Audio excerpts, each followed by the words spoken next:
UFC fight night अभी खत्म हुई, जिधर इस कार्ड की फाइट्स काफी डिसेंट गई, बट मेन इवेंट और को मेन इवेंट के अगर हम स्कोर कार्ड्स को देखें तो ये स्कोर कार्ड्स काफी फ्रस्ट्रेटिंग थे। इन दोनों फाइट्स में सेम ही जज ने गलत स्कोरिंग की है और इससे पता चलता है कि ये जज कितना बायस था। बट इससे पहले बात करते हैं थर्ड फाइट की, जिधर राउल रॉसेस जूनियर ने टेनिस मिचेल को नॉकआउट कर दिया। ये फाइट 1 मिनट के अंदर ही खत्म होगी, क्योंकि राउल रॉसेस जूनियर ने इस फाइट में शो कर दिया कि वो कितनी जल्दी फाइट गेम में इवॉल्व कर रहा है और अब उसके पास रेसलिंग के साथ साथ स्ट्राइकिंग भी है। जैसे ही ये फाइट स्टार्ट हुई, राउल रॉसेस जूनियर बहुत ज्यादा एग्रेसिव था और दोनों फाइटर्स ने स्टार्ट कर दिया बिग पंचेस को थ्रो करना। अब दोनों ही फाइटर्स एक दूसरे को पंचेस लैंड कर रहे थे, बट हम देख सकते थे जब राउल रॉसेस जूनियर पंचेस को थ्रो कर रहा था तो उसके पंचेस ज्यादा क्लीन लैंड हो रहे थे और वो पंचेस ज्यादा पावरफुल थे। टेरिस मिचेल ने भी अपने पंचेस को लैंड किया, बट क्योंकि राउल रॉसेस जूनियर मूव भी कर रहा था तो वो पंचेस इतने क्लीन लैंड नहीं हो रहे थे। और इसी के बीच में राउल रॉसेस जूनियर ने एक बिग चेक हुक को थ्रो किया और एकदम से हम देख सकते थे कि टेरिस मिचेल की बॉडी कंप्लीटली शट डाउन होगी। अब जिस वजह से टेरिस मिचेल की बॉडी पंच लेने के बाद स्टिफ हो गई थी, मुझे ऐसा लगा कि ये 1 पंच नॉकआउट है। बट हल्का सा टेरिस मिचेल वापस आया जब वो ग्राउंड में लैंड हुआ, बट इसका कोई डिफरेंस नहीं पड़ा क्योंकि राउल रॉसेस जूनियर ने टेरिस मिचेल को रिकवर नहीं होने दिया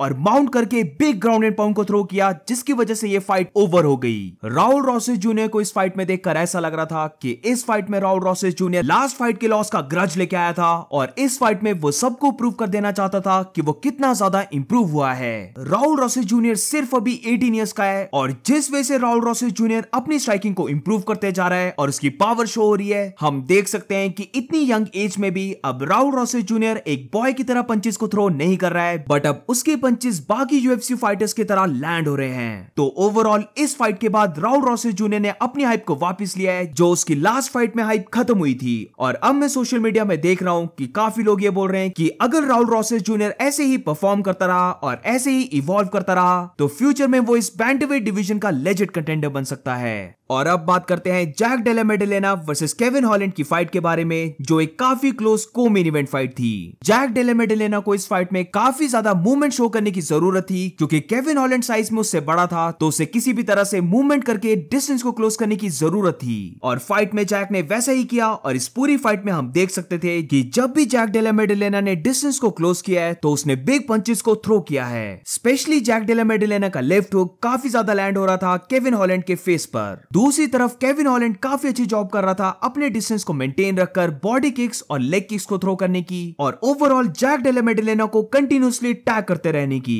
आई थिंक इस फाइट में डिफरेंस ये आया कि जब जैक डेला मेडेलेना पंचेस को लैंड कर रहा था तो मोस्ट ऑफ द वो पंचेस काफी हेवी शॉट्स थे, वेयरएज जब केविन हॉलैंड पंचेस को लैंड कर रहा था तो उन पंचेस में ज्यादा पावर नहीं थी और केविन हॉलैंड उन पंचेस को सिर्फ थ्रो कर रहा था जैक डेला मेडेलेना को टैग करने के लिए। अब केविन हॉलैंड की डिफेंसिव गेम इस फाइट में काफी अच्छी थी, जिधर केविन हॉलैंड भी शॉन स्ट्रिकलैंड की तरह वो मेवेदर वाला बॉक्सिंग डिफेंस शो कर रहा था, जिसकी वजह से जब जैक डेला मेडेलेना पंचेस को थ्रो कर रहा था तो अपने शोल्डर रोल की वजह से वो पंचेस लैंड नहीं हो रहे थे। अब थोड़ी सी ये फाइट ज्यादा टेक्निकल और एक स्लो पेस फाइट थी, क्योंकि केविन हॉलैंड वैसा फाइटर है जो अपने डिस्टेंस को मेंटेन रखकर ज्यादा एग्रेसिव नहीं होता है और सिर्फ देखता है अपने पंचेस को लैंड करने का। इस पूरी फाइट में जब भी दोनों फाइटर्स के बीच डिस्टेंस मेंटेन हो रहा था तो जैक डेला मेडेलेना को सक्सेस मिल रही थी अपने स्ट्रेट पंचेस से, क्योंकि स्ट्रेट पंचेस वो एक्सटेंड करके केविन हॉलैंड के फेस और बॉडी पर थ्रो कर दे रहा था। बट जैसे ही जैक डेला मेडेलेना डिस्टेंस में रहकर हुक्स को थ्रो करने की ट्राई कर रहा था तो हम देख सकते थे केविन हॉलैंड जैक डेला मेडेलेना को काउंटर कर दे रहा था। इसीलिए जैसे ये फाइट प्रोसीड होती रही हम देख सकते थे कि जैक डेला मेडेलेना ने डिस्टेंस में रहकर अपने हुक्स को थ्रो करना बंद कर दिया और वो सिर्फ देख रहा था स्ट्रेट पंचेस से बॉडी और हेड को टारगेट करने का और लेग किक्स को भी थ्रो करने का। पर जब जैक डेला मेडेलेना डिस्टेंस को क्लोज कर रहा था तो उसका बेस्ट पंच था लेफ्ट हुक। डिस्टेंस में रहकर जैक डेला मेडेलेना अपने बिग पंचेस को थ्रो नहीं कर रहा था, बट जैसे ही ये डिस्टेंस क्लोज हो रहा था हम देख सकते थे कि जैक डेला मेडेलेना ज्यादा होल्ड बैक नहीं कर रहा था और बिग पंचेस को थ्रो करने की ट्राई कर रहा था। दूसरी तरफ Kevin Holland continuously Jack Della मेडेलेना को टैग कर रहा था, कभी फ्रंट किक से कभी लेग किक से। और पंचेस की बात करें तो केविन हॉलैंड 1-2 पंच कॉम्बिनेशंस को थ्रो कर रहा था ताकि वो अपने डिस्टेंस को मेंटेन रखे और जैसे ही जैक डेला मेडेलेना कोई गलती करे तो फिर वो अपनी रीच की एडवांटेज लेकर जैक डेला मेडेलेना को काउंटर कर सके। अब ये चीज केविन हॉलैंड कर तो रहा था, बट ओवरऑल केविन हॉलैंड के पंचेस ज्यादा स्ट्रॉन्ग नहीं थे। ऑलमोस्ट केविन हॉलैंड का हर एक पंच एक लाइट या फिर मीडियम स्ट्राइक थी, वेयर जैक डेला मेडिलेना जब डिस्टेंस को क्लोज कर रहा था तो वो हैवी स्ट्राइक्स को थ्रो कर रहा था। और इसीलिए आई थिंक स्कोर कार्ड्स काफी गलत हैं और ये फाइट स्प्लिट डिसीजन नहीं जानी चाहिए थी। आई थिंक एट मैक्स हम ये चीज एग्री कर सकते हैं कि सेकंड राउंड केविन हॉलैंड जीता, बट मेरी ओपिनियन में फर्स्ट राउंड और third round clearly Jack Della मेडिलेना जीता था।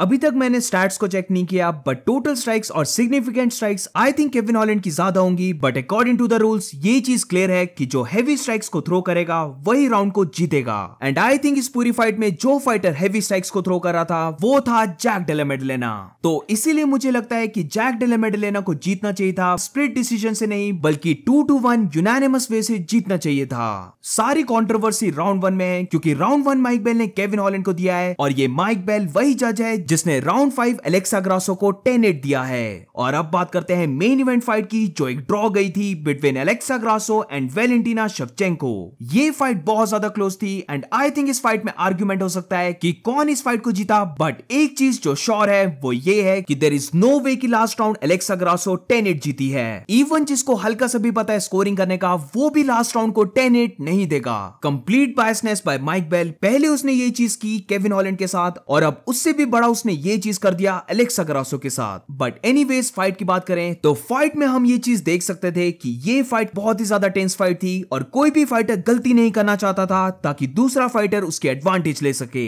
राउंड 1 में वेलेंटिना ने काफी अच्छे डिस्टेंस को मेंटेन रखा और उसने कंटिन्यूअसली अपने जैब को थ्रो किया एंड राउंड के लास्ट मिनट में बॉडी लॉक करके एलेक्सा ग्रासो को ग्राउंड में लेके जाने के बाद वेलेंटिना इस राउंड को जीत गई। राउंड 1 में वेलेंटिना ने 1-2 पंच कॉम्बिनेशन से ज्यादा पंच नहीं थ्रो किया, बट जब राउंड 2 आया तो वेलेंटिना शेवचेंको ने एक गलती कर दी और वो ये थी कि अपने 1-2 पंच कॉम्बिनेशन के साथ उसने ट्राई किया कि वो एक और पंच को लैंड करे और यही चीज वेलेंटिना को बहुत भारी पड़ गई और एलेक्सा ग्रासो ने स्ट्रेट राइट पंच से वेलेंटिना को नॉक डाउन कर दिया। अब इधर वेलेंटिना ने भी अपने पंच को लैंड किया, बट हम देख सकते हैं कि एलेक्सा ग्रासो की फीट ज्यादा फॉर्म है ग्राउंड में, वेयरएज वेलेंटिना ने ये पंच मूव करते हुए थ्रो किया जिसकी वजह से एलेक्सा ग्रासो के पंच में बहुत ज्यादा पावर थी और इस पंच ने वेलेंटिना को नॉक डाउन कर दिया। नॉक डाउन करने के बाद एलेक्सा ग्रासो ने वेलेंटिना को केज साइड पुश किया और बिग पंचेस को थ्रो करना स्टार्ट कर दिया। अब इधर ऐसे लगने लगा था कि may be Alexa Grasso Valentina को फिनिश कर दे, बट वेलेंटिना ने काफी अच्छा फाइट आईक्यू दिखाया और एलेक्सा ग्रासो को डबल लेग टेक डाउन करके ग्राउंड में लेके चली गई।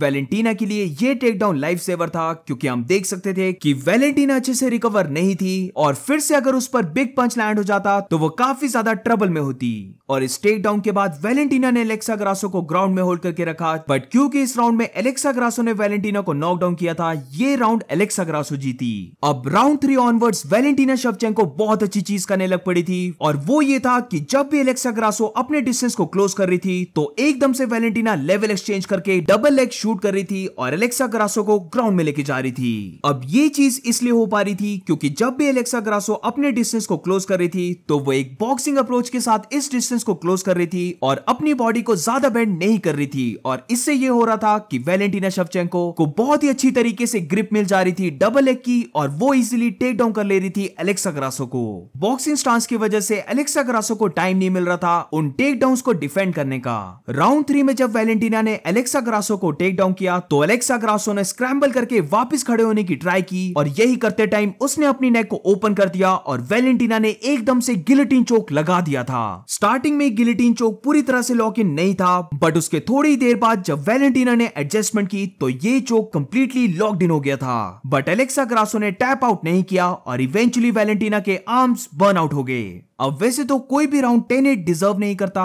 बट वेलेंटिना का ये राउंड ज्यादा डोमिनेट था as compare to Alexa Grasso का 5th राउंड। तो अगर माइक बेल चैरिटी की तरह 10-8 राउंड दे भी रहा था तो फिर माइक बेल के अकॉर्डिंग तो ये राउंड डेफिनेटली डिजर्व करता था 10-8 राउंड। अब इसके बाद 4th राउंड की बात करें तो मेरी ओपिनियन में ये 4th राउंड काफी क्लोज राउंड था जिधर ये राउंड किसी के भी फेवर में जा सकता था। इवन अगर हम वर्डिक्ट एमएमए के स्कोर कार्ड को भी देखें तो उन्होंने भी राउंड 4 एक ड्रॉ दिया है। अब राउंड 4 के 2 मिनट तक कुछ भी नहीं नहीं हुआ, बट इसी के बाद वैलेंटीना ने ट्राई किया एलेक्सा ग्रासो को ग्राउंड में लेके जाने का, बट इस बार एलेक्सा ग्रासो अवेयर थी और उसने वैलेंटीना के इस स्टेट डाउन को स्टफ कर लिया और बिग नीज जो वैलेंटीना के हेड पे लैंड हो रही थी उनको थ्रो करना स्टार्ट कर दिया। अब वैलेंटीना इधर कंप्लेन कर रही थी कि वो इलीगल नीज है, बट ये नीज कंप्लीटली लीगल थी। जब एलेक्सा ग्रासो की नीज लैंड हो रही थी तो वैलेंटीना का राइट हैंड ग्राउंड को टच नहीं कर रहा था और जब टच भी कर रहा था तो उस पर ज्यादा वेट नहीं था। अब इसके बाद एलेक्सा ग्रासो वैलेंटीना को ग्राउंड में लेके गई और उस पर कोमोरो लॉक लगा दिया। अब यहां तक इस राउंड को एलेक्सा ग्रासो जीत रही थी, बट इसी के बाद वैलेंटीना शेवचेंको ने स्क्रैम्बल किया जिससे उसको टॉप पोजीशन मिल गई और थोड़े ही टाइम के बाद ये दोनों फाइटर्स फिर से स्टैंडिंग फाइट कर रहे थे, जिधर वैलेंटीना ने अपने फिर से 1-2 पंच कॉम्बिनेशंस और अपने जैब को थ्रो करना स्टार्ट कर दिया। इस राउंड में हम देख सकते थे कि वैलेंटीना का जैब बहुत ज्यादा इंपैक्ट डाल रहा था एलेक्सा ग्रासो के फेस की लेफ्ट साइड पर, और इसी राउंड के एंड में वैलेंटीना ने फिर से बॉडी लॉक करके एलेक्सा ग्रासो को टेक डाउन किया, बट ज्यादा कुछ पंचेस थ्रो नहीं किए और एंड में एलेक्सा ग्रासो ने हील हुक लगाने की ट्राई की जो लॉक्ड इन नहीं था। तो ये फोर्थ राउंड काफी क्लोज था एंड आई डोंट माइंड कि इस राउंड को अगर वैलेंटीना को दिया जाए या फिर एलेक्सा ग्रासो को दिया जाए, बट अगर हम ऑफिशियल स्कोर कार्ड को देखें तो 2 जजेस ने वैलेंटीना शेवचेंको को ये राउंड दिया और एक जज ने ये राउंड एलेक्सा ग्रासो को दिया। तो फोर्थ राउंड तक जो स्कोर्स थे उससे ये पता चलता है कि फिफ्थ राउंड में एलेक्सा ग्रासो को चाहिए था कि उसे इस राउंड में वैलेंटीना को फिनिश करना होगा, वरना वैलेंटीना अगर इस राउंड को हार भी जाए तब भी वो जीत जाएगी। अब क्यों ये लास्ट राउंड 10-8 नहीं है, क्योंकि जब तक ये फाइट स्टैंडिंग थी वैलेंटीना इस राउंड को जीत रही थी। इवन अगर एलेक्सा ग्रासो भी इस राउंड को जीत रही होती तब भी एलेक्सा ग्रासो ने ऐसा कुछ भी ज्यादा नहीं किया जिसकी वजह से ये राउंड 10-8 राउंड किया जाए। वैलेंटीना के जैब को फिर से ओपनिंग मिल रही थी और वैलेंटीना भी ये चीज जानती थी कि इस राउंड में उसने एलेक्सा ग्रासो को डिस्टेंस को क्लोज करने नहीं देना है और इसलिए वैलेंटीना बहुत ज्यादा जैब्स को थ्रो कर रही थी। हम देख सकते थे कि इस राउंड में एलेक्सा ग्रासो डिस्टेंस को क्लोज करने की ट्राई कर रही थी, बट एलेक्सा ग्रासो टायर्ड होने लगी थी जिसकी वजह से उसकी मूवमेंट काफी स्लो हो गई थी और वैलेंटीना उसे जैब से अटैक करके मूव कर जा रही थी। बट लास्ट 90 सेकंड्स में वैलेंटीना ने बहुत बड़ी गलती कर दी। अभी तक Valentina double leg take down या फिर बॉडी लॉक करके एलेक्सा ग्रासो को ग्राउंड में लेके जा रही थी, बट इस बार वैलेंटीना ने बॉडी लॉक की जगह हेड लॉक लगाया और एलेक्सा ग्रासो को ग्राउंड में लेके जाने की ट्राई की और यही वैलेंटीना की सबसे बड़ी गलती थी, क्योंकि राउंड 5 में दोनों फाइटर्स इतने ज्यादा स्लिपरी थे कि एलेक्सा ग्रासो उस ग्रिप से बाहर निकल गई और वैलेंटीना ग्राउंड में गिर गई। एकदम से एलेक्सा ग्रासो ने वैलेंटीना की बैक को ले लिया और वैलेंटीना पर रियर नेकेड चोक लगा दिया। जिस एंगल से वीडियो दिखा रहे थे उस एंगल से ये क्लियर नहीं है कि क्या वो लॉक कंप्लीटली लॉक्ड इन था या फिर नहीं, बट देखकर ऐसा लग रहा था कि वो लॉक थोड़े टाइम के लिए लॉक इन हो गया था और एलेक्सा ग्रासो एक बार फिर से वैलेंटीना को सबमिट करने वाली है, बट वैलेंटीना शेवचेंको सर्वाइव कर गई और ये राउंड खत्म होता है। क्लियरली ये लास्ट राउंड एलेक्सा ग्रासो जीती, बट 10-8 राउंड नो वे। जब ये फाइट खत्म हुई तो मुझे काफी ज्यादा लग रहा था कि ये फाइट एक स्प्लिट डिसीजन जाने वाली है, बट आई नेवर थॉट कि ये फाइट ड्रॉ जाएगी। अब ड्रॉ की वजह से जो फाइट से पहले चैंपियन होता है वही चैंपियन रहता है, इसीलिए बेशक ये फाइट ड्रॉ गई, एलेक्सा ग्रासो स्टिल चैंपियन है। अगर ये राउंड करेक्टली 10-9 राउंड स्कोर किया होता तो डेफिनेटली वैलेंटीना शेवचेंको इस फाइट को जीत गई थी। सो किस्मत एलेक्सा ग्रासो की और बैड लक वैलेंटीना का। अब मेरे ओपिनियन में इन दोनों के बीच ट्रिलॉजी फाइट जरूर से होनी चाहिए, बट लेट्स सी ये फाइट कब होती है। और इसी के साथ इस वीडियो को एंड करते हैं। अगर आपको वीडियो अच्छी लगी हो तो please make sure to like and subscribe. मिलते हैं नेक्स्ट वीडियो में।